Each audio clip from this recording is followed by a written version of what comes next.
In this video, I will be going over the mechanics for the meta gems Cast on Ignite, Cast on Freeze, Cast on Shock, and Cast on Critical. All these gems use the same mechanic, which is energy. Energy is built up when an enemy has a condition met. These conditions are when an enemy is ignited, frozen, shocked, or hit with critical damage. When this happens, an amount of energy will be generated. Once 100 energy has been generated, any socketed gem will be cast.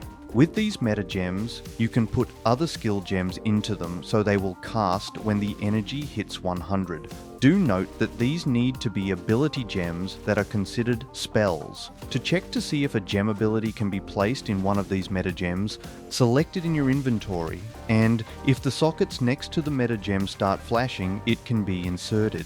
Also note that the best spells to place in here are instant cast spells. Spells that need a charge up will either not be able to be inserted or will only fire the weakest form of the spell.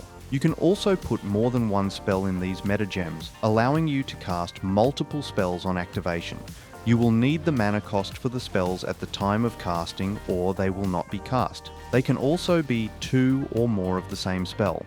Support gems can also be added to these meta gems. However, they are unable to take all support gems and have a few of their own. For example, you can still use a deceleration support gem. One of the unique support gems is the energy retention gem, which will give a 35% chance on cast to keep half of the energy.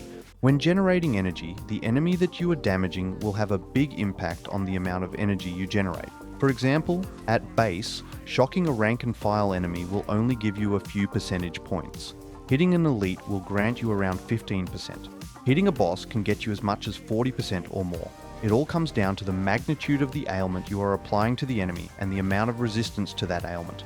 The higher the ailment resistant, the more energy you will generate when you apply the ailment.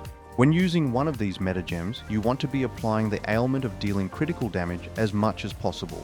Remember to use skill points to help achieve this. Also, in the skill tree, there are some nodes that will either increase the energy gained or increase the damage of the triggered spells. Use the words meta and triggered in the search bar of the skill tree to find them.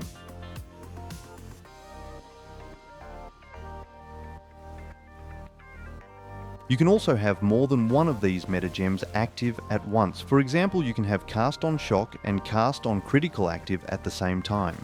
Each will charge separately and will trigger their own spells when reaching 100 energy. Enjoy!